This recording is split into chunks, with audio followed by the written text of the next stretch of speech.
Hello friends, my name is Nick and today we're going to carry on with our Houseplant Exhibition series with our second installment. But before we get started with that, I'm going to fill you in on some details about Soltech Solutions Black Friday sale.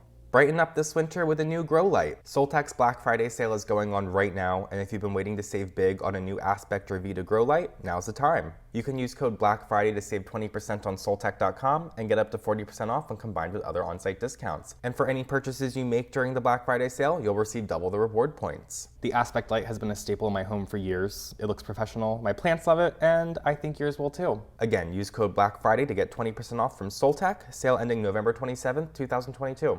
Before we begin, let's just do a quick recap on all the categories that we utilize in this Houseplant Exhibition series. So the 6 categories are as follows: the thriller, the filler, the spiller, the drama, the diva, and the underdog. The thriller being a focal piece houseplant, the filler being, exactly as the name implies, a filler houseplant, the spiller being a trailing or climbing houseplant. They kind of go hand in hand.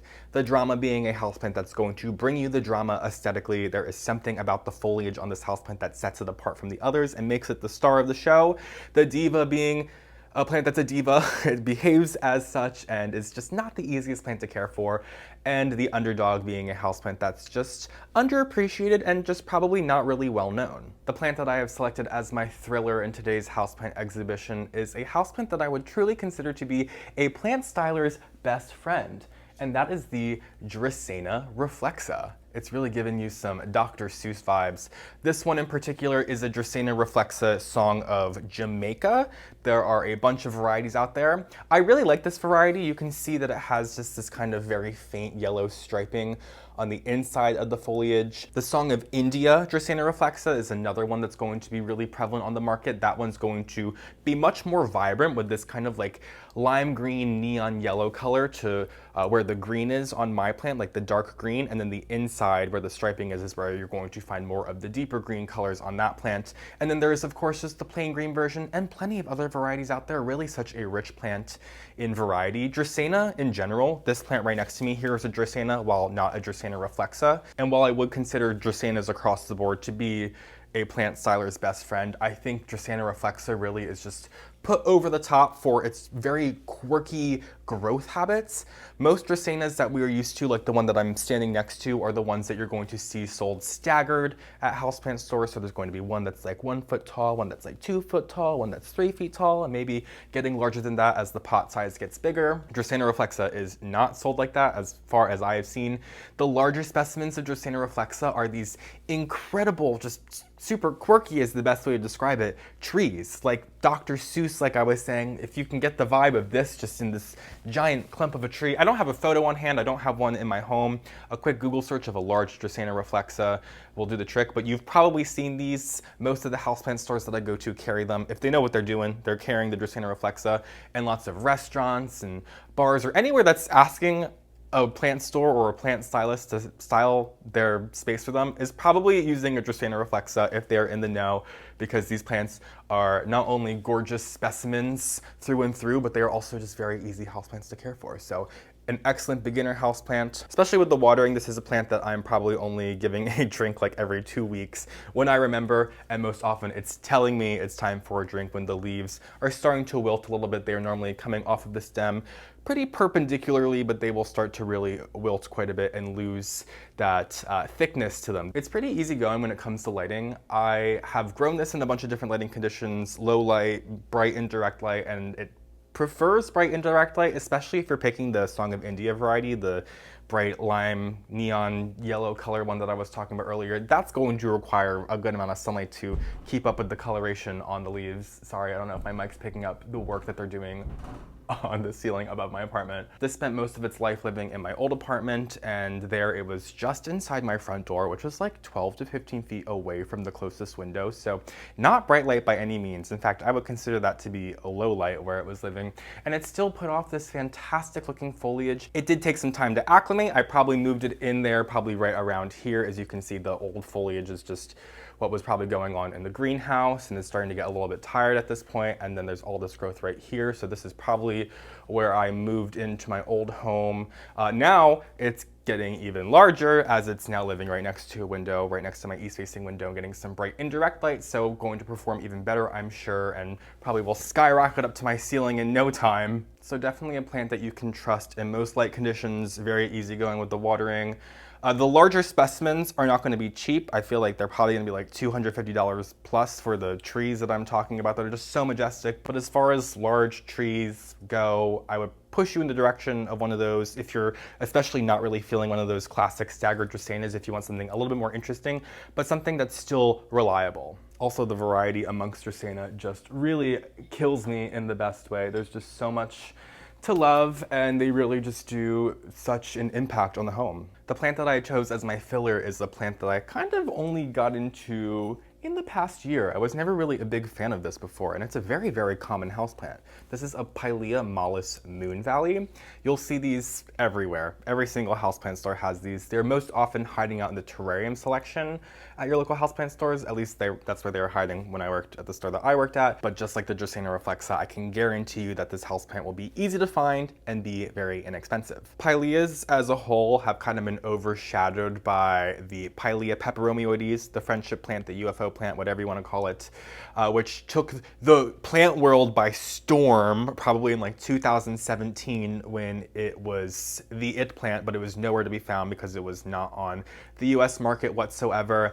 And then, because it's an insanely easy houseplant to propagate, out of nowhere, it was everywhere in the market. Started off expensive, now it's dirt cheap, and I feel like Pilea is now like the forgotten houseplant.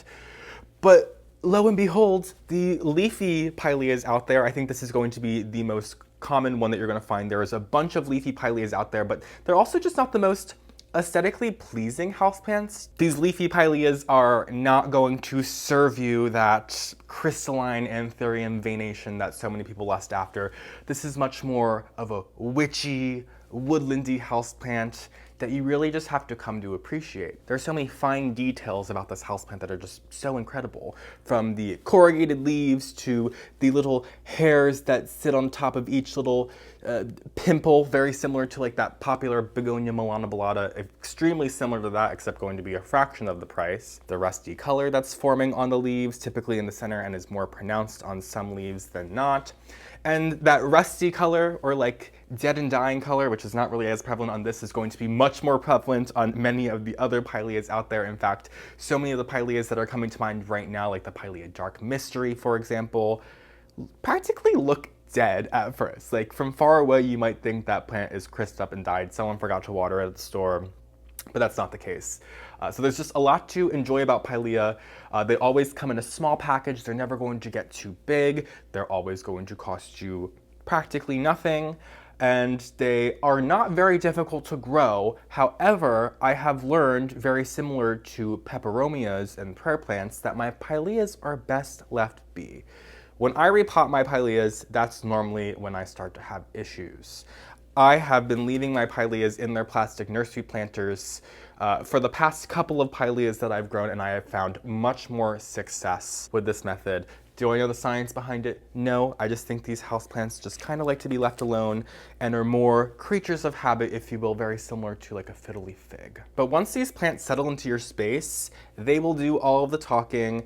Their leaves will come in super tiny if they're not getting enough light. They'll tell you they need more light. Their leaves will get pale and limp if they are not being well watered enough. The watering definitely being more important than the lighting, I would say, because if you do not keep up with watering these plants regularly, kind of similar to a fern, they will brown up and get ugly, whether it's just some like browning on the edges of the leaves from inconsistent watering, or full leaf brownness and falling off because it's just not getting enough water to upkeep itself. So my hot tips today when it comes to these leafy Pileas is to leave them be inside their plastic nursery planter and try to keep them moist at all times. Not wet, but these are more forgiving when it comes to moisture than some other plants that would rot on you. I don't think a Pilea is really capable of rotting on you. At least the leafy ones, Pilea peperomioides, absolutely can run on you in an instant. The next time you're out looking at a plant store, maybe keep your eyes peeled for some Pileas because they're probably not catching your eyes. They're probably the ones that your eyes are gonna skip over because normally you think they're dead, but this Pilea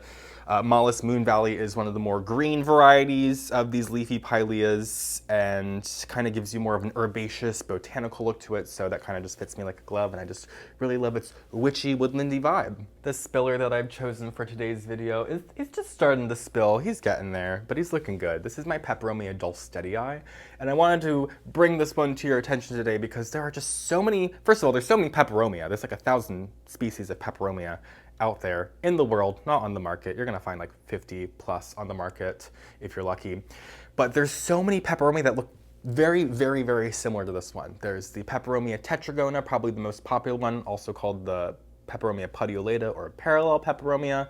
Lots of common names for that one. The Peperomia quadrangularis. Peperomia angulata is a new one that's been on the market lately.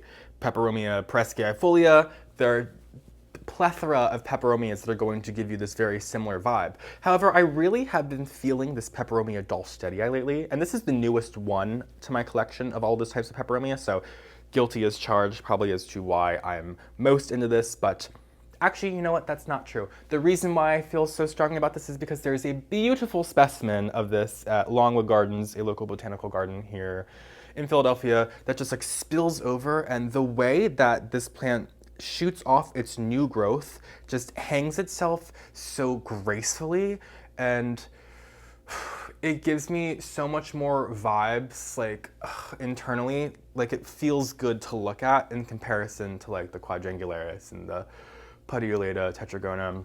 So this one just fits me like a glove. It's a sensory experience for the eyes. It's fantastic, but this is really not going to give you the full extent of what I'm trying to describe. Go to Longwood Gardens if you can, if you're able to. Anyway, you're just starting to get the look of it starting to spill off. It really just kind of hangs itself out. It holds itself up a little bit more, but as it really starts to get some weight, it starts to hang down in less of an aggressive manner than the tetragona or the putiolata, but in less of a relaxed manner than the quadrangularis. You hear me? No? It's okay. Anyway, a quick Google search will just also nip that one in the bud for you. Any of the ones that I listed, though, will do the job if you're looking for a houseplant like this and you can't find this one in particular. I think I'm just not only a sucker for the way that this one hangs itself when it's trailing, but also the leaves are just the most aesthetically appealing to me. They're very waxy but rigid. It's so fantastic. This is also a very easy houseplant to care for. I've cared for all of those other Peperomias for years, and they've always proven to be excellent houseplants. You can buy them teeny tiny and they will fill out in no time, or you can already buy them established and they will fill out even quicker, because Peperomias are not the quickest growing houseplants. They do like to stay pretty small and grow pretty slow, so you do have to have a little bit of patience, but you know the adage I always say, the first year they sleep, the second year they creep, the third year they leap, and once they get leaping, there is no stopping them. Peperomias like this have this really amazing growth habit that I just really appreciate. You can see their vines are starting to work their way out and they are all still actively growing, but for many of my other Peperomias that grow exactly like this, they will get to a certain point, maybe about a foot long, maybe like a foot and a half, and they will stop growing this vine and they will go back to the base of the soil where the plant begins and shoot out another vine. So you could basically start with just one piece of Peperomia, and if you care for it correctly and have it long enough, that one piece, that one little branch could be infinite. Not technically infinite, you know what I mean, but just tenfold as what it was before if you just care for it correctly and you have the patience. You do not need to start with a full pot of Peperomia. So that's what I really love about these. You do not need to find a full basket. You can find a friend who has a Peperomia like this and just ask for a cutting, care for it correctly, give it some nice humidity and the correct fertilizer for a year or two, and just watch that thing explode, honey. And even after it's filled out some, it'll still stay quite small with the way it trails and doesn't reach out too far. And once they stay in a small pot, you're never usually going to up pot your Peperomias very much at all. In fact, I usually just keep my Peperomias in the planter that I purchased them in for years to come, just like I was mentioning that I'm learning with my Pileas. So it's such an incredible houseplant. It fits so many vibes, whether you're more into the weedy, woodlandy plants or you like that more tropical aesthetic. I literally think this fits every single aesthetic. So let's move on to The drama. Oh, I love this houseplant. I feel like this is one I really wish would be a little bit more on the market, but unfortunately it hasn't been. So this is my Aglaonema pictum. It wasn't sold to me as such. It was sold to me as an Aglaonema tricolor echo, which it very well could be, but just after a little bit of research, the place I got it from, not the most reputable when it comes to plant names. So correct me if I'm wrong, but for the sake of today's video, I'm gonna call this an Aglaonema pictum. I should mention though that tricolor echo is different from the tricolor being the one with like the white variegation on the leaves as well, which gives you more of like that camouflage look. Not that plant. That one's like $300. This one was less than 10% of that. I think I spent like $20 on this when I got it, which I think for an out there Aglaonema is an excellent deal. Aglaonemas are expensive. Like when I worked at the plant store and I was a buyer, that was like one of the most expensive things that I can buy in 4-inch. It was ridiculous, but it always was just because they are such slow growing houseplants, and the plain green ones would always cost the least, but once you got the more weird green varieties or the colorful varieties like the pinks and the whites, the price got up even more, to the point that I felt uncomfortable even selling them at the price that I was supposed to sell them at. So basically, just so you know, Aglaonemas unfortunately don't have a low price tag. Can you do some digging like I did and find a cool Aglaonema for a good price? Absolutely. So just keep your eyes peeled. But I'm just a sucker for a plain green Aglaonema with some good variegation. Like this one's one of my favorites. Of course, that's why I'm talking about today. Another one that I really, really love is the Stripes Aglaonema. Absolutely gorgeous. And there are a bunch of the colorful varieties that I really have a strong place in my heart. But in my mind, I kind of treat those as other plants. They do appear a little differently, not like totally differently, but the green Aglaonemas are just kind of a category of their own in comparison to the colorful Aglaonemas in my own mind. Do you hear? Aglaonemas are absolutely beginner houseplants. They do just have like a slight learning curve to them. I've often seen people bring home Aglaonemas and throw them in too dark of a corner, and that's when what was once a beautiful bush will start to have a couple of its lower leaves turn yellow at once and fall off. One leaf turning yellow on any of your plants at a time is not a bad thing. Like there's this leaf right here on this stem. There's 2 stems in here that is turning a little bit yellow. I'm just gonna leave it be. Of course, I always just like to let things chill until they're at a point where they would naturally come off the plant if I just give them a light tug, even though it doesn't always look aesthetically the best, I will admit. But no worries if it's just one leaf turning yellow. That's the natural progression of the houseplant. If there's 2 or 3 or 4 or more than that, check yourself, figure out what's going on. And in most cases, it's going to be a lighting or watering issue. Lighting and watering go hand in hand. If your houseplant is not receiving enough light, it's not going to be able to process the water properly, and it's going to expel or try to get rid of that water by turning the leaves yellow, and it's not going to do a very good job.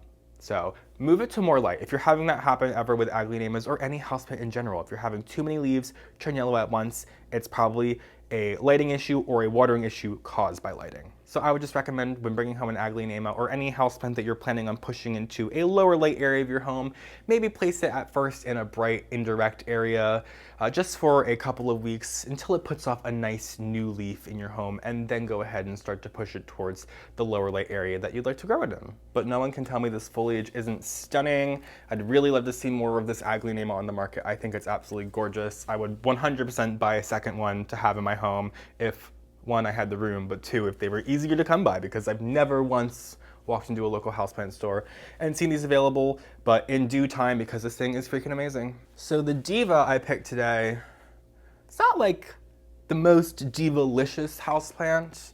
There's definitely more Diva houseplants, but if I'm being honest, those usually just end up in the garbage for me.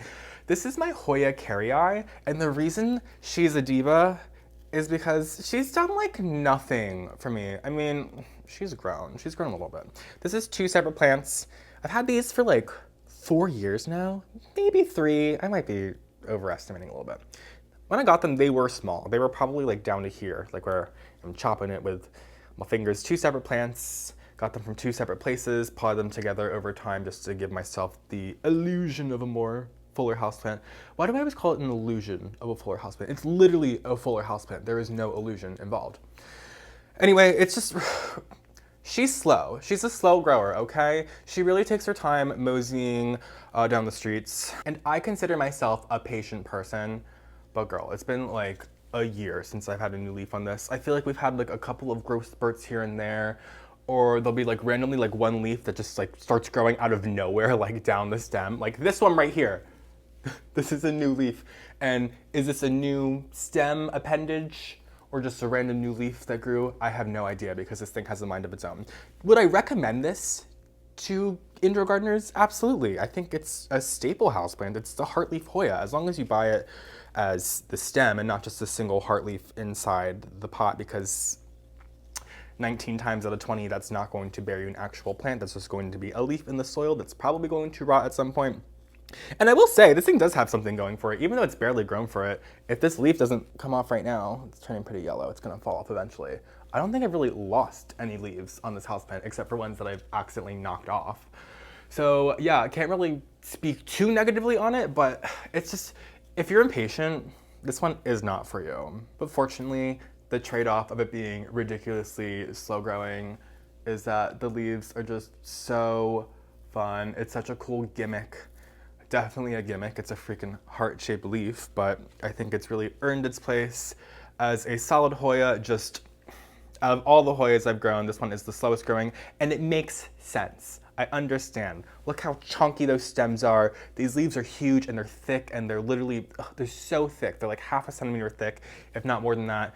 And none of my other Hoyas are like that. So I understand. Am I here for it? Kind of, but she's a diva, okay? She's a diva. She fits that description whole and whole. She lives on my windowsill like she always has. She's getting the light that she needs. She's getting the watering that she wants, the fertilization that she lusts after, but she's still just giving me nothing in return. She just gives me little bits, a little tease, if you will.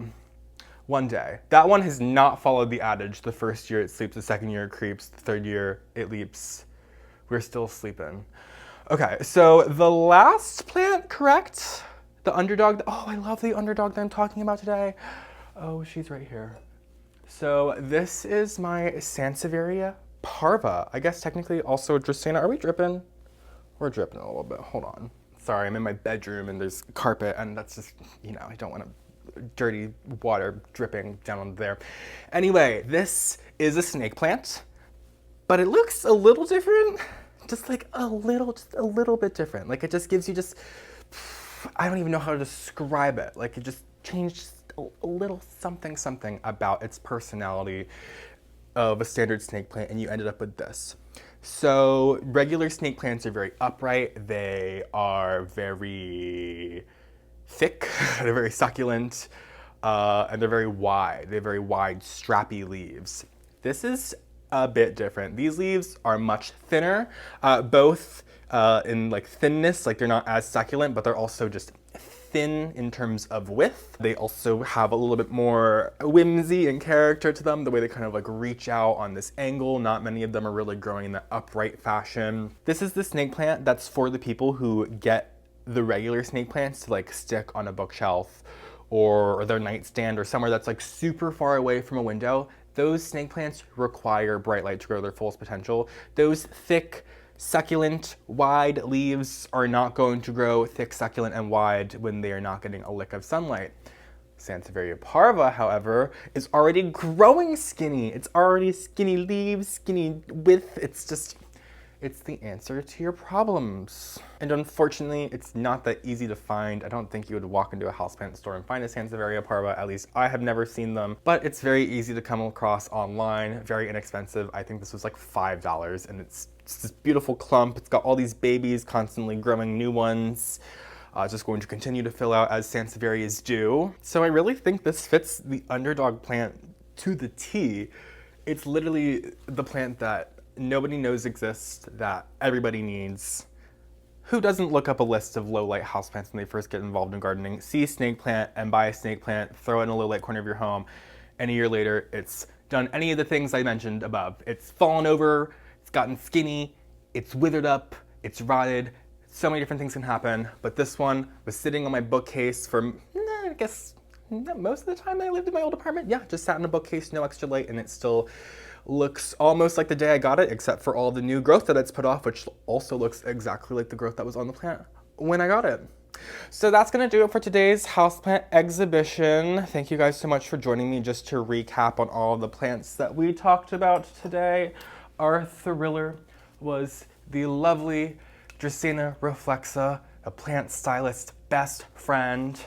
Our filler was the admittedly forgettable Pilea, Mollis, Moon Valley. Pileas across the board, besides the Pilea peperomioides, unfortunately suffer from being quite forgettable on the houseplant market, but we can change that together. Peperomia dahlstedii, just this overall vibe of Peperomia is wonderful, but this dahlstedii just takes it a little over the top for me with its growth patterns. And that was our spiller today. Our drama being this Aglaonema pictum, or Aglaonema tricolor echo, whatever its true identity is, doesn't matter because it's just freaking sexy and totally just, it's giving.